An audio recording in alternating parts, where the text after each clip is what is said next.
She stole our $28,000 wedding fund to fake a miscarriage after cheating with a stripper, then told the world I abused her. When I faced her in court, she screamed, "He made me feel so guilty about one little mistake that then the gavel fell. That was a month ago. Last night, she locked herself in the bathroom and cried so quietly I almost missed it. I discovered what really went down at my fiancé's bachelorette party. I don't think I can marry her anymore. My fiancé is the love of my life. She's my ideal woman, and I wouldn't change a thing about her. But recently, I had started feeling insecure about our relationship. I'm not proud to admit it, but I decided to snoop on her phone last night. While looking through her phone, I stayed up all night checking her computer and Facebook messages and discovered she had cheated during the party. By cheating, I don't mean getting a stripper or something, which I would be okay with. I understand it's a bachelorette party, but she actually gave a stripper some slop and ended up going home with another one that night. She has this other guy added on Facebook, but the chat merely consists of a message that says, "Had a good time and it was nice." She has this other guy added on Facebook, but the chat merely consists of a message that says, "Had a good time and it was nice to meet you." The date goes back to the night of the bachelorette party. They had a small group, and I found out what she'd done there. We were supposed to get married in 3 weeks. We were planning on buying a house together, having kids, and growing old. I feel like I want to throw all of that out the window. I am sitting here smelling like liquor, feeling sloshed and depressed. When I was outside taking a smoke about 15 minutes after leaving, she had woken up. She noticed the drinks out and asked me what I'd been up to. She came to give me a kiss and a hug. I followed through with it, but honestly felt empty doing it. I didn't want to give her any hints of what I knew. She asked why I had been drinking and why I didn't come to sleep last night. I told her I was just having some nightmares, but everything was fine. I felt detached, like I was watching myself in the third person. She asked if any stress was related to the marriage. How can you be stressed about the best thing in your life? She got herself ready and left for work. I started packing my most important things. I called and canceled the venue where we were supposed to be having the wedding. They took 15% of the money for canceling early, but I really don't care at this point. I saved screenshots of everything and took them with me. Around 1:30 p.m., component placement. I called a taxi and went to stay at a hotel about 60 miles away from my city. I didn't leave any notes, I just left. I needed some alone time to process what had happened. At around 30:30 p.m., my phone started getting spammed with calls from my ex-fiancé. I started getting calls and messages from. I basically spilled the beans and told them a nicer version of what happened. I asked them not to say anything. I told them it's ended, it's over, and that I won't be getting married anymore. I didn't tell them exactly what happened, just that I found out she wasn't being loyal to me. Around 5:30 p.m., my dad called me back and told me my ex-fiancé was completely hysterical and had broken down, not understanding what was going on. I just told my dad not to intervene and that I needed some alone time. Her sister knew about what happened at the bachelorette party, and I have the texts to prove it.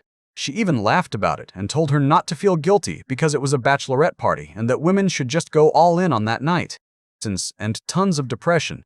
Unfortunately, she is broken down and is begging me to take her back. So is her sister and her friends, and they've come up with the worst excuse for what actually happened.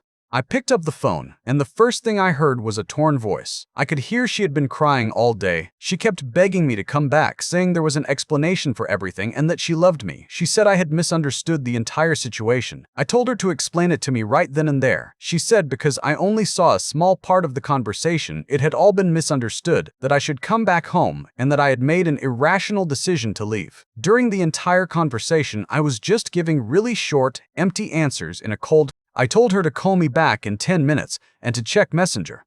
After I hung up, I sent her the entire conversation with a ton of screenshots. Not all of them, but most of the important ones. It didn't take 2 minutes for her to call back, crying hysterically, saying she was sorry for everything and that she wanted to die rather than lose me. She said she was forced by her friends and her sister to have fun one last time and that she needed to let all the energy out before stepping into a marriage for life. I stayed silent. She confided in me about the severity of the situation. When I asked for more details, she hesitated before explaining. I need to think about it. She then told me that her sister was turning into. It's a good thing you're close to her so you can make sure she doesn't do that to herself. Maybe take her to a doctor or something. After this, I just hung up. My phone has been blowing up with messages from everyone. Initially, I wasn't planning on checking the messages, but curiosity got the better of me and I ended up checking my messages. Most were from Melissa, my ex, but there were a bunch from Heather too. I scrolled through them quickly, not really reading, just getting a sense of the panic building in their tone. Then I saw one from Melissa is driving around looking for you. How would she even know where I was? I hadn't told anyone which hotel I'd checked into. I tried to calm myself down. She was bluffing, she had to be. 10 minutes later, my phone rang. She showed up at our house completely hysterical. Your mother tried to calm her down, but she kept demanding to know where you were staying. My heart started racing. Did you tell her?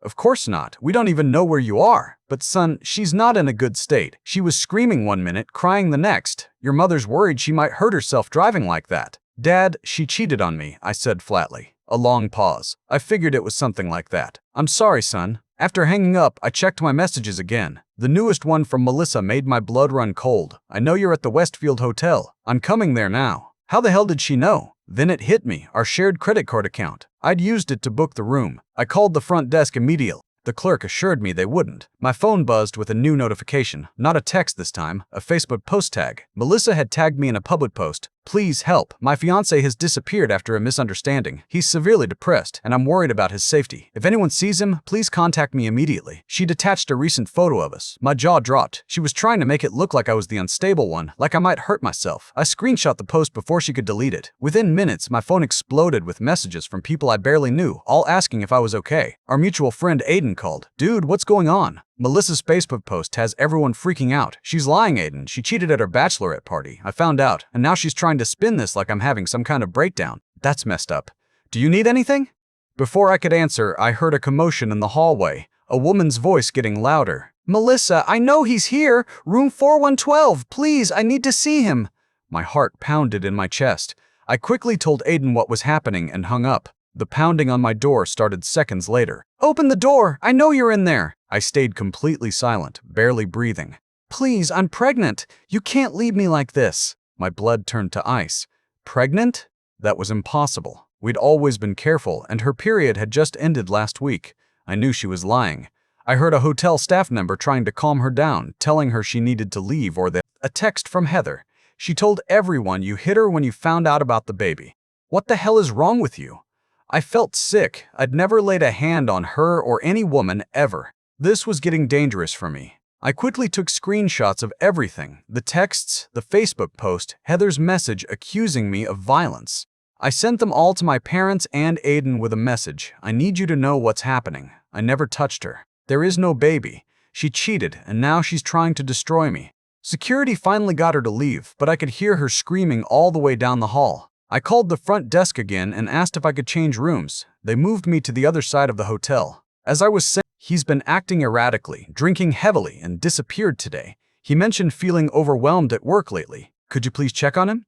She was trying to mess with my job now. I forwarded the email to my personal account and called my boss immediately to explain the situation. Thankfully, he was understanding. Around midnight, the hotel phone rang. The front desk informed me that Melissa had returned, claiming a medical emergency and saying I had her medication. Security was with her, but she was threatening to call the police if they didn't let her see me. I don't have any medication of hers, I said. Please don't let her know my new room number. I couldn't sleep. Every noise in the hallway made me jump. Around 2:30 a.m., my phone lit up with a text from an unknown number. She's asking for you. Please come. I didn't respond. 10 minutes later, another text from the same number. The doctors are pumping her stomach. She might not make it. Don't you care at all? I still didn't respond, but my hands were shaking. What if she really had hurt herself? But something felt off. I called the main hospital in our city and confirmed they had no patient by Melissa's name. Relief washed over me, followed by anger. Another lie. By morning, my social media accounts were flooded with hateful messages from people who believed I'd abandoned my pregnant fiancée in her time of need. Some even threatened me. I deactivated all my accounts. My parents called to check on me. Son, she showed up at our house again at 6 Saturday. Your father had to threaten to call the police before she left. After hanging up, I checked my email. There was a new message from Melissa with the subject line, proof. I opened it to find attached photos of her and me together, but they'd been edited. In the originals, we were smiling, happy. In these versions, I looked angry, and she had what appeared to be bruises on her face and arms. My hands started shaking again. She was trying to frame me for abuse. This was beyond crazy. It was dangerous. I forwarded the email to my parents and Aiden, then called a lawyer. I needed protection, and I needed it now. The lawyer, Catherine Patel, agreed to meet me at the courthouse that afternoon. As I was leaving the hotel, the reception, "How can you abandon us?" I knew it couldn't be real. Even if she was somehow pregnant, a sonogram this early wouldn't show much. This image showed a fully formed baby. I took it with me to show Catherine. What had started as heartbreak had turned into something much darker. I wasn't just dodging a bullet by leaving her. I was escaping someone I no longer recognized. I left the lawyer's office with a temporary restraining order. It wasn't much, just a piece of paper, but it felt like armor against the storm Melissa had become. Catherine had listened to my story with a grim expression. "This is textbook escalation," she'd said, examining the fake sonogram. "She's creating a false narrative to trap you." The edited photo. He'd forwarded an email blast Melissa had sent to our entire friend group, her family, and mine. Attached was a photo of her in a hospital bed, looking pale and drawn, with an IV in her arm. The message read, "I've lost our baby. The stress was too much after he abandoned me. The doctors say I may never be able to have children again. I still love him and forgive him, but I need your support right now." My stomach lurched. I called Aiden immediately. "She's lying," I said. "That hospital photo is from when she had her appendix out last year." "Jesus Christ," Aiden exhaled. "I figured it was bullpoop, but some people are buying it. Tyler and Steven are posting about how they're going to have a talk with you when they find you. She's completely unhinged." I checked my voicemail, 3 new messages. The first was from my mother, worried about the terrible things Melissa's family was saying about me. The second was from my boss, warning me that Melissa's sister had come to my office asking questions. The third made my blood run cold. It was Melissa, her voice eerily calm. "I know you're listening to this. I know you think you can just walk away from me, but you can't. We're meant to be together. I've already told everyone about the baby we lost, about how the stress of your abandonment caused the miscarriage. No one will ever look at you the same way again. Come home, and we can fix this together." Otherwise, the message cut off there. I drove back to the hotel, constantly checking my rearview mirror. When I reached a text from an unknown number claiming to be a doctor concerned about Melissa's mental state following her miscarriage. I blocked the number and turned off my phone. When I woke up hours later, it was dark outside. I turned my phone back on to find 17 missed calls and dozens of texts. Most were from Melissa using different numbers, but there was also one from Heather that made me sit up straight. "She broke into your apartment and trashed everything. Destroyed all your stuff. She's completely lost it. I'm sorry for my part in all this. I never thought she'd go this far." I called Heather back immediately. "Is this real?" I demanded. "Yes," she said quietly. "I went over there to try to calm her down, and the place was destroyed. Your clothes were cut. I'd been collecting them since I was 16. Some were irreplaceable." "Why are you telling me this?" I asked suspiciously. "You encouraged her to cheat," Heather sighed. "I know. I was stupid and thoughtless. I thought it was just harmless fun, that what happened at a bachelorette party stayed there. But this is different. She's scaring me. She's talking about finding you and making you pay attention to her." After hanging up, I called the police non-emergency line. They agreed to send an officer to check on my apartment, but warned me there wasn't much they could do if Melissa claimed to live there too. An hour later, an officer called back. "Sir, I'm at your residence now. There's extensive damage to personal property inside. The woman who identified herself as Melissa. I haven't been back there since I left 3 days ago." "Do you have any proof of your whereabouts during that time?" "Yes, hotel receipts, security footage from the hotel, and witnesses who saw her trying to break into my room here." "I suggest you file a formal report," the officer said. "This situation appears to be escalating." After hanging up, I paced the room, trying to think. Melissa was systematically destroying my life, my reputation, my possessions, potentially even my job and freedom if people believed her abuse allegations. My phone rang again. Unknown number. Against my better judgment, I answered. "Hello? Is this him? The man who broke my daughter's heart and unalived my grandchild? And now she's trying to manipulate everyone." "How dare you?" she hissed. "We've seen the sonogram. We've seen the hospital reports. You're a monster, and we're going to make sure everyone knows it." "That sonogram is fake," I said. "Call the hospital yourself and ask if Melissa was ever admitted for a miscarriage." She hung up on me. I doubted she would actually check. My phone dinged with an email from my landlord about concerning reports of domestic disturbance and significant property damage at my apartment. Great, now I might lose my apartment too. I checked social media using Aiden's account. Melissa had created a public page called Justice for Melissa and Angel. Apparently, she'd named our fictional dead baby, where she was posting evidence of my alleged many leaving comments about what they'd like to do to me if they found me. This was getting dangerous. I needed to leave the hotel. If she tracked me here once, she could do it again. I called Aiden and arranged to stay at his cousin Patrick's remote cabin. I checked out of the hotel, paying cash for the final night to avoid leaving an electronic trail. As I was loading my belongings into my rental car, I spotted Heather's silver Honda pulling into the parking lot. I ducked behind a pillar, watching as she went into the lobby. She must have tracked my location from our earlier phone call. I got in my car and drove away quickly, constantly checking my mirrors. Once on the highway, I pulled over and removed the battery from my phone. I'd buy a prepaid phone later. When I finally arrived at Patrick's cab, I woke hours later to the sound of tires on gravel. Someone was coming up the driveway. I grabbed a fireplace poker and waited. A car stopped in front of the cabin. I heard footsteps on the porch, then a knock. "Hello? Aiden sent me. I'm Patrick." I approached the door cautiously. "Prove it," I called. "Aiden said to tell you that the beer pong incident from sophomore year remains classified." I relaxed slightly and opened the door to find a tall man with a concerned expression. "Aiden called me," Patrick explained. "Apparently your ex is going door to door in his neighborhood, showing people your photo. He was worried she might somehow figure out you're here." "How would she know about this place?" I asked. "Tyler's been hanging around Melissa constant." "We should leave," Patrick said firmly.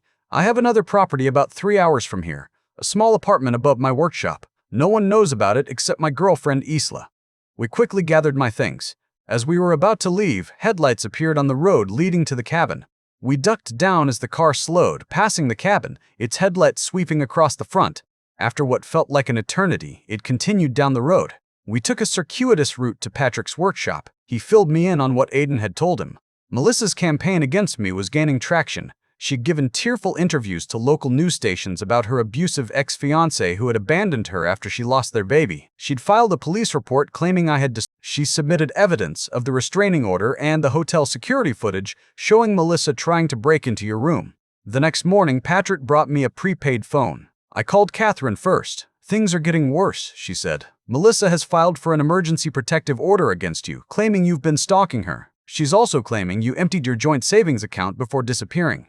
I froze. "Our joint savings? I hadn't even thought about it." "I didn't touch that money," I said. "Well, someone did. The account was emptied 3 days ago, all $28,000. My mind raced. 3 days ago. The day after I left, Melissa must have taken it. That afternoon, I received an email from my boss. Melissa had come to the He believed me, but warned the company might put me on administrative leave until the situation was resolved. Later that evening, Patrick burst into the apartment, his face grim. "We have a problem. Melissa somehow got Isla's number and has been texting her, asking if she knows where you are. She mentioned my name specifically. How would she know about you? Tyler must have told her. And if she knows about me, she might figure out about this place eventually." Patrick arranged for me to stay at his friend Willow's bed and breakfast. It was off-season, so there were no guests. "It's about 4 hours from here," he said. "No one will find you there." That night, Patrick drove me to Willow's. The rural property was charming and isolated. I received good news from Catherine. The bank confirmed Melissa had withdrawn the money from our joint account. They had security footage. Also, my landlord provided footage showing Melissa entering our apartment alone the day the damage occurred, carrying what appeared to be a hammer and scissors. That hope was short-lived. Hours later, Willow informed me that a woman was in town showing my picture around. My friend who runs the general store called to warn me. "She's telling people you're her fiancé who had a mental breakdown and needs medication. She's not alone. There's a man with her. Tall, dark hair, driving a blue SUV. Tyler. He was helping Melissa hunt me down." As night fell, I sat by the window. A text from Willow. "Someone just drove past the B&B. Blue SUV moving slowly. They're coming back around." I grabbed my backpack and moved to the door, listening. The sound of tires on gravel grew louder, then stopped. Car doors slammed. "Hello? Is anyone here?" Melissa's voice. I texted Willow. "They're here. What should I do?" Her response came seconds later. "Back door, through the kitchen. My car keys are on the hook. Take my Subaru, I'll stall them." I crept down the hallway, staying close to the wall. From the front of the house, I heard Willow greeting them. "I'm sorry, we're closed for the season. No guests. We're not looking for a room," Tyler's voice. "We're looking for someone, my friend's fiancé. I know he's here. His car is parked out back." "That's my nephew's car," Willow said smoothly. "He's helping me with some repairs." I slipped out the back door and into Willow's Subaru. I drove away with the lights off until I was far enough that they wouldn't see me. I called Catherine. They found me at Willow's. I had to run. "I don't know where to go now." "Come to my office," she said. "We have security. You'll be safe here tonight, and tomorrow we're in court. This ends tomorrow." I drove through the night, jumping at every set of headlights in my rearview mirror. When I finally reached Catherine's office building, she was waiting for me at the service entrance. "You look terrible," she said, ushering me inside. "I feel terrible," I admitted. "I haven't slept properly in days." "We have a big day tomorrow." By dawn, I felt more drained than rested. Catherine brought me coffee and a change of clothes from Aiden. "The hearing is at 10:30 a.m. Whether Melissa shows up or not, we proceed." We arrived at the courthouse through a side entrance. My stomach dropped when I saw Melissa sitting at the other table, wearing a conservative dress, looking pale and fragile. Tyler sat behind her, along with her parents and Heather, who wouldn't meet my eye. The judge called the court to order. "We're here on two matters, a request for a restraining order filed by Mr. Narrator against Miss Carter and a counter-request filed by Miss Carter against Mr. Narrator." Catherine presented our case methodically, showing evidence of Melissa's lawyer presented their counter-narrative, that I was the abuser, that I had caused her to lose our baby, that I had emptied our joint account and disappeared. When he showed the video of Melissa with her bruises, Catherine immediately objected, presented photos from Melissa's own social media accounts posted the day after I left, showing her arms completely unmarred. The judge examined the evidence carefully. "Ms. Carter, these photos directly contradict your claims of abuse. Can you explain this discrepancy?" Melissa burst into tears. "The bruises didn't show up right away, and I used makeup in those photos because I was embarrassed." "And the pregnancy you claim to have lost? Do you have medical records confirming this?" I was only a few weeks old." "This is inconsistent with your timeline." Melissa's lawyer whispered something to her, but she shook him off, her composure cracking. "He deserves everything that's happening to him," she suddenly shouted, pointing at me. "He abandoned me. He was supposed to marry me." The judge banged her gavel. "Miss Carter, control yourself." But Melissa was beyond control. "I gave him everything, and he threw it all away because of one stupid night. It wasn't even a real thing, it was just a party." The courtroom fell silent. She'd just admitted the cheating had actually happened. Her lawyer looked mortified. Her parents exchanged shocked glances. Tyler stood up and walked out of the courtroom. "Miss Carter, are you now admitting that your fiancé left you because you were—" "He twisted everything. He made me feel so guilty about one little mistake that I—" "Your Honor," Catherine interrupted, "we have evidence that Miss Carter withdrew $28,000 from their joint savings account and deliberately damaged his property." The judge reviewed this evidence, then looked at Melissa with contempt. "Miss Carter, I am denying your petition for a restraining order against Mr. Narrator. Furthermore, I am granting his petition against you. You are to remain at least 500 feet away from him at all times. You are not to contact him by any means. I am also referring this matter to the District Attorney's Office for potential charges of filing false police reports, defamation, and fraud." As we left the courtroom, I felt a weight lifting. "I'm sorry," she said quietly. "I knew she was lying about the pregnancy and the abuse, but I didn't know how to stop her. I encouraged her that night because I thought it was just harmless fun. I never imagined it would lead to this." Outside the courthouse, a small group of Melissa's supporters had gathered. When they saw me, a few started shouting. Then Aiden stepped forward from where he'd been waiting, along with Patrick and several other friends. "It's over," Aiden said. The judge granted the restraining order against Melissa. She admitted to lying about everything. The crowd murmured, some looking confused, others embarrassed. One by one, they dispersed. My parents were waiting too. My mother hugged me tight. The district attorney filed charges against Melissa for the false reports and stolen money. Most of our mutual friends apologized for believing her lies. My boss welcomed me back with a raise. I found a new apartment and started rebuilding my guitar collection. 2 months later, I received a text from Heather. "Melissa took a plea deal today. Probation, restitution, and mandatory therapy. She's moving to Arizona to live with our aunt. I thought you should know." I showed the message to Aiden and Patrick over dinner. "How do you feel about that?" Aiden asked. "Relieved," I said after a moment. "I don't wish her ill. I just want her out of my life." "To dodging bullets," Patrick said, raising his beer. "To dodging bullets," I echoed.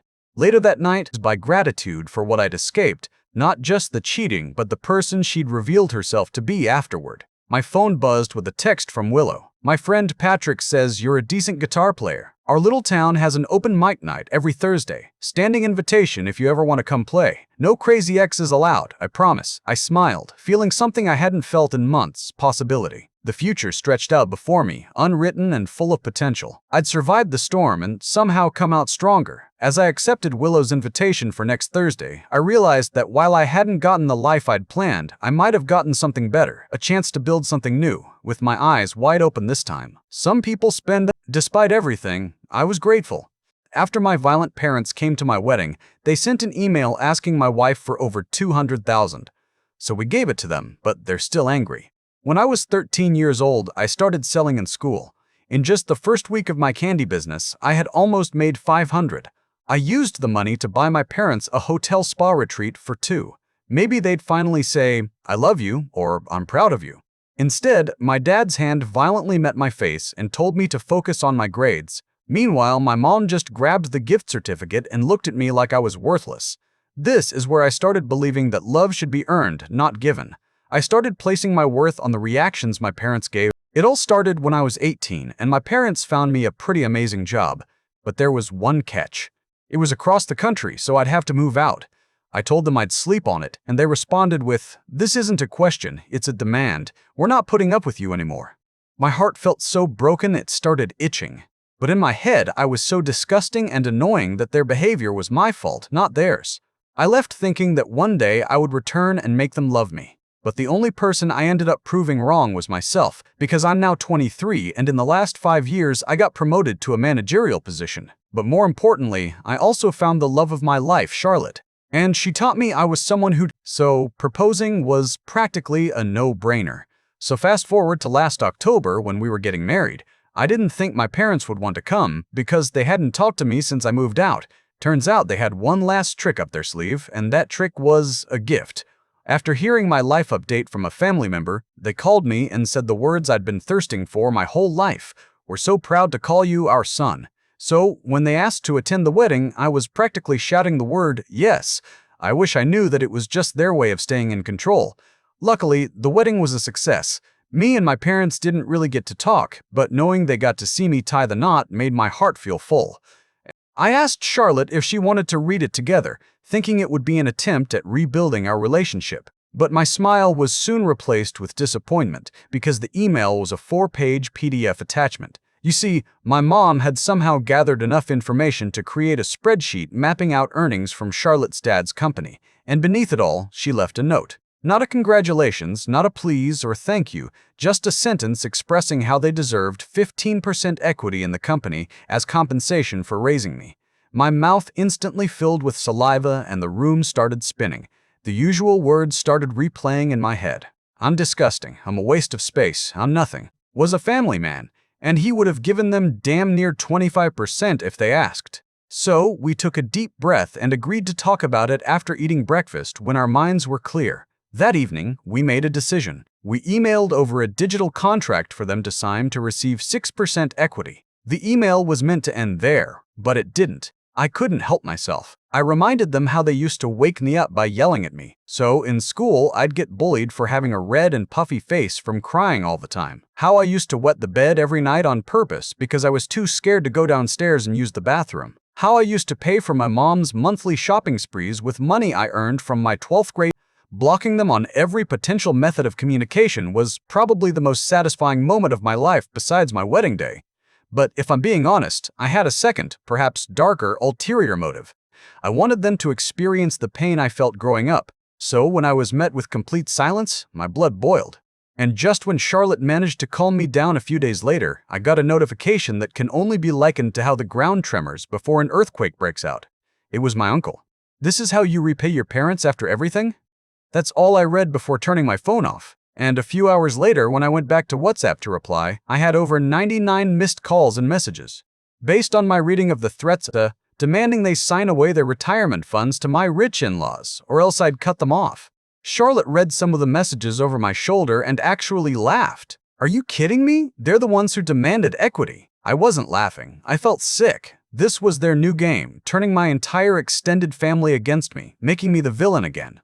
"They need to know the truth," I said. I spent the entire night drafting a mass email. Charlotte helped me stay factual and calm. We attached screenshots of my mom's original email demanding 15% equity. I outlined in bare-bones terms my childhood. No dramatic language, just facts. I ended by saying I wished them all well but would no longer be. The next morning, my email inbox was flooded. Most of my family members were shocked. A few apologized profusely. My cousin Jessica called Charlotte's phone since mine was still off, crying, saying she had no idea my childhood was like that. She'd always thought we were the perfect family. But my grandmother and a few others doubled down. My grandmother's email was particularly painful. She wrote that I was tearing the family apart with lies and that I owed my existence to my parents, so whatever they wanted, I should give. I was drafting a response when Charlotte suggested we take a step back. "Let's focus on us right now," she said. "We just got married. We're supposed to be playing," and tried to put the whole mess out of our minds. Monday morning came too quickly. I had to go back to work and Charlotte had classes. I checked my email before leaving and found a message from Noah, Charlotte's dad, asking if we could meet for lunch. Just him and me. Noah had always been kind to me, but we'd never done a one-on-one lunch before. I was nervous the whole morning. What if my parents had contacted him directly? What if he was angry that I'd sent them what appeared to be a contract for part of his company without consulting him first? I arrived at the restaurant early and ordered a beer to calm my nerves. Noah showed up exactly on time, gave me a quick hug, and sat down. "So," he said after ordering his drink, "Charlotte told me what happened. It was wrong to do that without talking to you first." "It was." Noah raised his hand to stop me. "You didn't offer them anything. Charlotte told me you sent them a fake contract. Your wife is smarter than both of us put together, son." I blinked. "A fake contract?" Noah laughed. "It was never real. Charlotte made it look official, but it had no legal standing. She had it set up so if they signed it and sent it back demanding more, we'd have documented proof of their intentions. If they contacted me directly trying to bypass you, I'd know exactly what kind of people they are." My mouth fell open. Charlotte had explained this to me, but I hadn't fully understood the strategy until Noah laid it out. "Don't look so shocked," Noah said, taking a sip of his whiskey. "She recognized the play your parents were making from a mile away." I didn't know whether to laugh or cry. Charlotte had protected me, us, in a way I hadn't even realized I needed. "Here's what I want to talk to you about," Noah continued. "Your parents called my office this morning." My stomach dropped. "What did they want?" "To set up a meeting. Said they were interested in potential investment opportunities." He shook his head. "Their research on my company was impressive. I'll give them that. They knew our quarterly earnings, our expansion plans, everything." "I'm so sorry," I said, feeling my face burn with shame. "Don't apologize for them," Noah said firmly. "You're not responsible for their actions. Anyway, I agreed to meet them next week. I'm curious to meet the people who raised someone like you and then treated you like an asset to be leveraged. Besides, I've dealt with my share of sharks in business. This might be entertaining." I wasn't sure this was a good idea, but Noah seemed confident. He asked if I wanted to be there for the meeting. I immediately said no. The thought of seeing my parents made my skin crawl. "That's fair," Noah said, "but think about it. Might be good closure." I promised to consider it, and we finished lunch talking about more pleasant things: my job, Charlotte's classes, the plans for their family cabin that Noah was offering us for our honeymoon. When I got home that night and told Charlotte about the fake contract details Noah had explained, she looked embarrassed. "I just didn't want you to worry while we were dealing with all the family messages. The contract had all kinds of language in it that would make it unenforceable. I learned about it in my business law class. It was basically just bait." I wasn't mad. If anything, I fell even more in love with her. She'd been 10 steps ahead of my parents from the start. The next week was tense. I decided not to attend Noah's meeting with my parents, but I was a nervous wreck waiting to hear how it went. Charlotte tried to distract me, but I kept checking my phone every 5 minutes. Finally, around 2:30 p.m., I got a text from Noah, "Call me when you can." I stepped outside my office and called him immediately. "How did it go?" I asked, not bothering with hello. They came prepared with a full presentation about why they should be given equity, something about family legacy and investing in their son's future. "What did you tell them?" I held my breath. "I let them go through their whole song and dance," Noah said. "Then I asked them one question. Do you love your son?"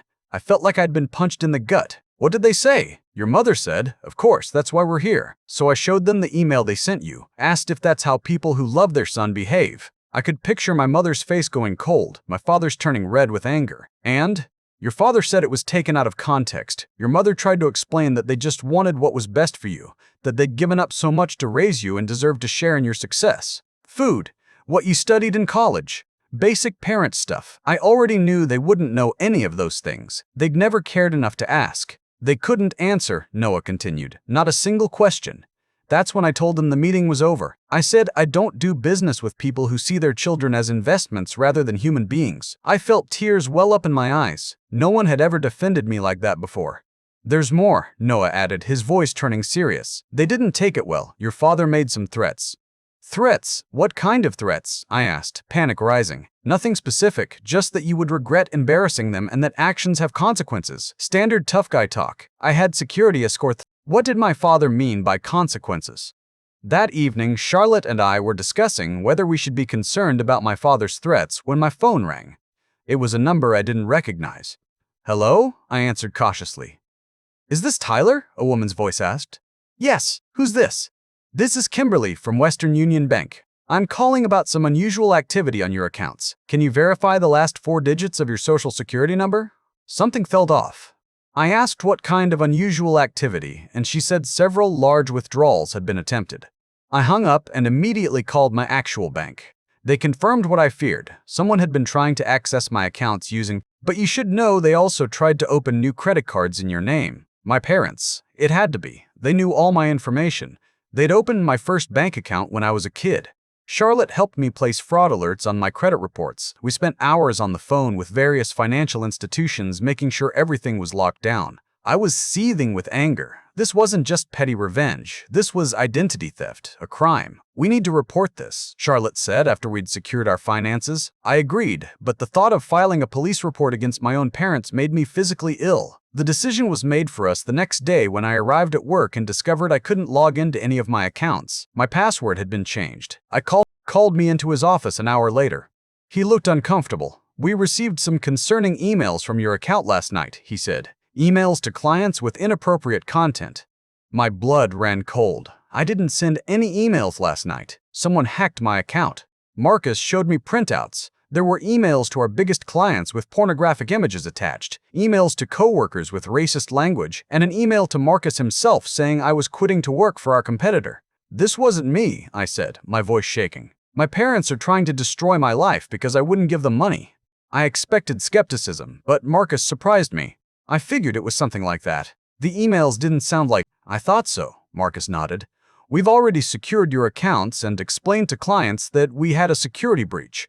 But Tyler, you need to handle this. If they're willing to do this, who knows what else they might try. He was right. This had gone beyond family drama. My parents were actively trying to ruin my life. Charlotte and I went to the police station that afternoon and filed reports for both the identity theft and the email hacking. The officer taking our statement seemed sympathetic, but warned us these cases were hard to pursue, especially against family members where access could be argued as previously authorized. Document everything, he advised, and get restraining orders.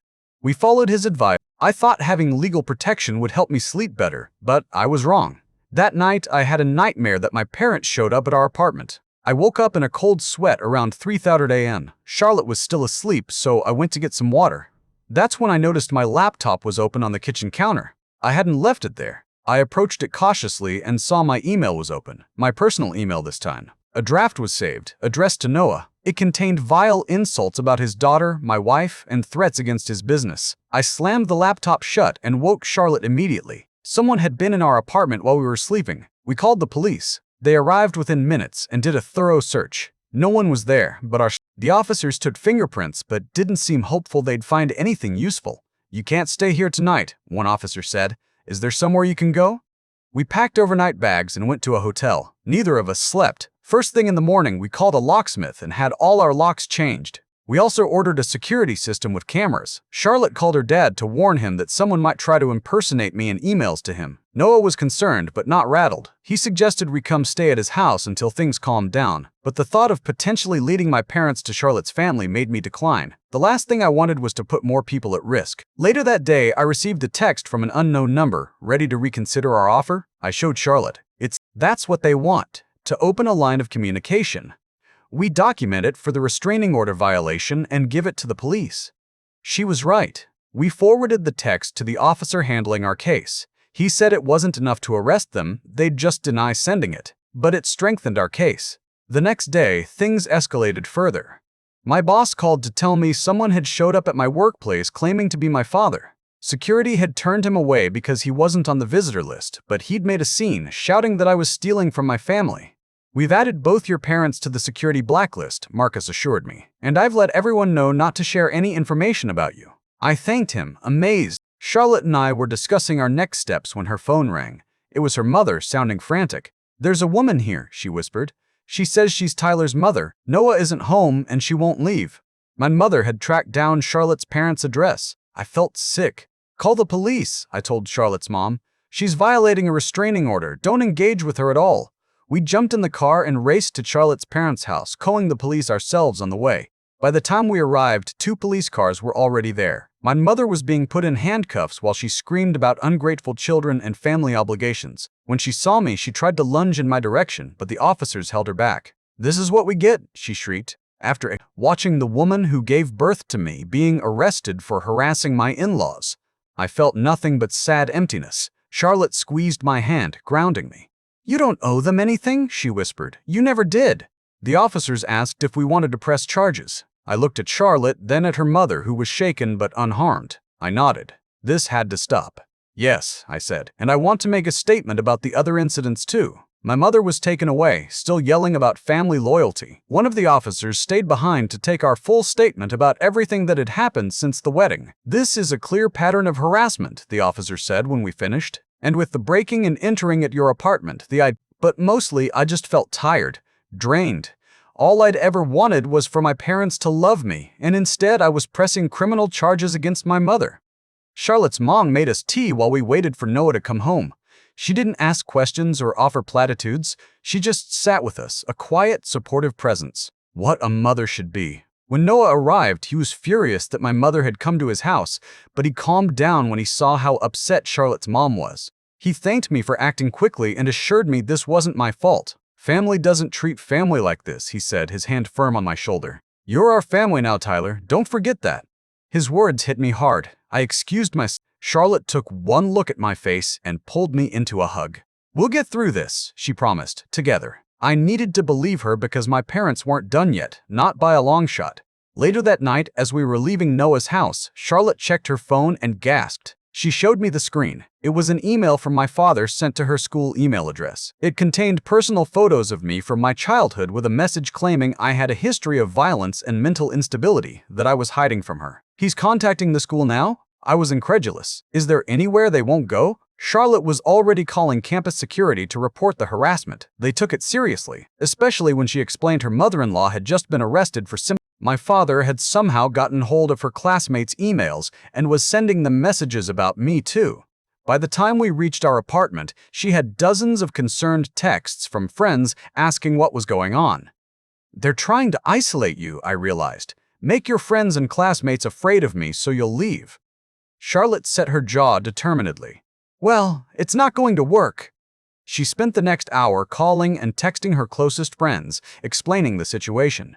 Everyone was supportive, offering help and expressing outrage on our behalf. No one believed my father's lies. As we got ready for bed, exhausted from the day's events, I felt a moment of, "I think I need to see them," I said suddenly. "Face to face. End this once and for all." Charlotte looked concerned. "Are you sure? After everything they've done?" I nodded. "They won't stop until I confront them directly. As long as they can hide behind screens and distance, they'll keep escalating." We discussed it late into the night. Charlotte was worried about my safety, about the emotional toll a confrontation would take. I understood her concerns, but I also felt certain this was the only way forward. "I'll go with you," she finally said. "We'll face them together." The next morning, we learned my mother had been released on bail. The restraining order was still in effect, but we knew that wouldn't stop her. We needed to act fast. I called my father. He answered on the first ring as if he'd been waiting for my call. Ready to apologize, "I want to talk," I said, keeping my voice steady. "In person. No more of this online harassment or showing up at people's houses. A real conversation." There was a pause then. "Fine, come to the house tomorrow." "Not the house," I said immediately. "Neutral ground, and I'm bringing Charlotte." He didn't like that, but eventually agreed to meet us at a coffee shop near their hotel. They'd apparently been staying in Seattle since the wedding, planning their revenge tour. That night, Charlotte and I prepared for every scenario we could think of. We wrote down what we wanted to say, practiced responses to their likely tactics, and agreed on boundaries. We even had a code word for "whatever happens tomorrow, that won't change." I held on to those words as we walked into the coffee shop the next day. My parents were already there, sitting stiffly at a corner table. My mother's face was tight with anger. My father looked coldly smug, like he thought he had the upper hand. I took a deep breath and squeezed Charlotte's hand. It was time to finally stand up to the people who had spent my entire life tearing me down. I approached the table with Charlotte beside me, her hand firmly in mine. My heart was pounding so hard I thought everyone in the coffee shop could hear it. My parents looked up when they saw us coming. My dad had that same disapproving scowl I'd seen my entire childhood, while my mom's face was a mix of anger and something else, maybe smugness. Charlotte taking the seat next to me. "Thanks for meeting us," I said, trying to keep my voice steady. My mother scoffed. "As if we had a choice after you had me arrested." She glanced at Charlotte with undisguised contempt. "I see you brought her." "My wife," I corrected. "Yes, I did." A barista came over and asked if we wanted anything. The awkward pause while we ordered 4 coffees gave me a moment to gather my thoughts. Once she left, my father leaned forward. "Let's cut to the chase," he said. "This nonsense has gone on long enough. Drop the charges against your mother, cancel those ridiculous restraining orders, and convince your father-in-law to give us what we're asking for." I almost laughed at how he just jumped right in. "You broke into our apartment, you tried to steal Tyler's identity, you harassed my family and my classmates. These aren't minor inconveniences, they're crimes." My mother's face reddened. "We wouldn't have had to do any of that if Tyler had just done what he was supposed to do." She turned to me. "After everything we sacrificed for you, this is how you repay us? By taking her side?" "Her side?" I repeated. "Charlotte's my wife. There aren't sides in a marriage." My dad snorted. "Don't be naive. Everyone has their own interests. What has she done for you that we didn't do? We gave you life. We put a roof over your head. We found you that job in Seattle." "You found me that job to get rid of me," I said, surprising myself with how calm I sounded. "And yes, you gave me life, but from the creating another awkward pause. No one touched their drinks.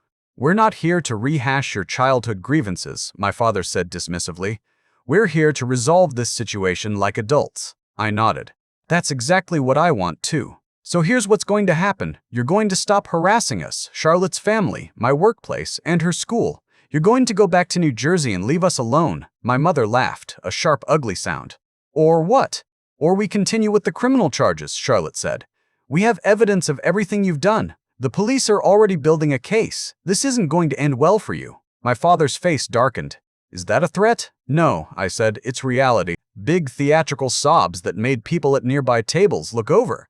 "How could you do this to us, after we gave you everything?" I'd seen this tactic my whole life. Cry when confronted. Make everyone uncomfortable. Shift the focus. Not this time. "What exactly did you give me?" I asked quietly. "You never told me you loved me. You hit me when I tried to do something nice for you. You woke me up by screaming at me. You made me wet my bed because I was too afraid to use the bathroom at night."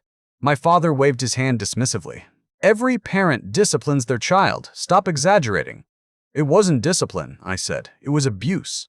The word hung in the air between us. Abuse. I'd never called it that before. I'm asking, what exactly did you do that was so wonderful? Because, from where I'm sitting, you abandoned your son for 5 years, then showed up at our wedding only to demand money from my family. My father's face was getting redder by the second. "We raised him, we clothed him, we fed him, the bare legal minimum," I said. "And you made sure I knew what a burden it was every single day." My mother leaned forward, her voice dropping to a hiss. "You ungrateful little—" "I'm not ungrateful," I cut her off. "I'm just not willing to be manipulated anymore. I spent my entire childhood trying to earn your love. I started businesses at 113 to try to impress you. I got good grades hoping you'd be proud. Nothing was out complaining that mommy and daddy didn't praise you enough." Charlotte's hand tightened around mine under the table. I could feel her tension, her desire to defend me. But she was letting me handle this. "I'm not here for your praise anymore," I said. "I'm here to tell you it's over. Whatever power you think you have over me, it's gone. I don't need your approval. I don't want your love. I just want you to leave us alone." My mother's face contorted with rage. "You think you can just cut us off after everything we did for you? We're your parents." "Parents love their children," I replied. "They don't try to extort money from their child's in-laws. They don't break into their child's apartment. They don't try to destroy her family, my workplace, or anyone connected to us again. This recording goes to the police along with everything else we've documented." My father's face went from red to purple. "You can't record us without permission. That's illegal." Charlotte smiled slightly. "Actually, Washington is a one-party consent state. As long as one person in the conversation consents to the recording, it's completely legal." I stood up, Charlotte rising beside me. "This is your one and only warning. Leave us alone or face the consequences." My mother grabbed my wrist as I turned to go. Her nails dug into my skin. "You think you're so smart now with your fancy job and your rich wife. But remember who you are, Tyler. I just didn't know it." We walked out of the coffee shop, neither of us looking back. The next day, we got a call from the detective handling our case. My parents had checked out of their hotel and apparently bought plane tickets back to New Jersey. The immediate threat seemed to be over, but we weren't taking any chances. We kept the security system at our apartment and made sure everyone, from building management to work security to Charlotte's school, knew not to give out any information about us. 2 weeks later, we got a letter from a lawyer in New Jersey. My heart sank when I saw the envelope, assuming my parents were now trying to sue us for something. But when we opened it, we found something unexpected. "They want to settle," Charlotte said, scanning the document. "They'll agree," not hardly believing what I was seeing. "They're actually backing down?" Charlotte nudged me and pointed to a paragraph near the bottom. "Look at this. The lawyer mentions your father's job as a reason they want this resolved quietly." I'd almost forgotten my dad worked for a bank in a position that required a clean record. A criminal conviction would end his career. "So it's not about doing the right thing," I said. "It's about saving his job." Charlotte shrugged. "Does it matter why they're backing off, as long as they leave us alone?" We discussed it with Noah over dinner that night. He'd brought his own lawyer who reviewed the settlement offer. "It's fairly standard," Noah's lawyer said. "They don't admit any wrongdoing, but they agree to cease all contact and stay at least 1,000. You dropped the current charges. Can we trust them to keep their word?" I asked. The lawyer smiled. "That's the beauty of a legal settlement. If they violate it, you can take them back to court for breach of contract, plus reinstate the original charges. It actually gives you more leverage than just the restraining order alone." Noah leaned back in his chair, swirling his whiskey. "What do you want to do, Tyler? This is your call." I thought about it. Part of me wanted my parents to face consequences for everything they'd done, but another part just wanted this nightmare to be over, so Charlotte and I could move on with our lives. "If we accept," I said slowly, "can we add a clause that they can't contact any of our family members or colleagues either? Not just us?" "Absolutely," squeezed my hand supportively. "Let's do it," I decided. "Let's end this." The settlement was finalized a week later. My parents signed it without further negotiation, which told me how desperate they were to avoid prosecution. Just like that, the nightmare was over, at least legally. Emotionally, I still had work to do. I started seeing my therapist twice a week, working through the layers of trauma my parents had inflicted. Charlotte came with me to some sessions, learning how to support me through triggers and bad days. We finally took our honeymoon, 3 weeks at Noah's cabin in the mountains. No phones, no internet, just us and nature. Those quiet weeks healed something in me that I hadn't even realized was broken. When we returned, and he rewarded my dedication with a promotion 6 months later. Life settled into a new normal. My parents kept their end of the settlement. We didn't hear a word from them. Over time, the hypervigilance faded. I stopped checking over my shoulder everywhere I went. I stopped flinching when the phone rang with an unknown number. About a year after our coffee shop confrontation, Charlotte and I were having dinner with her parents when Noah raised his glass for a toast. "To family," he said. "The kind you choose, not just the kind you're born with."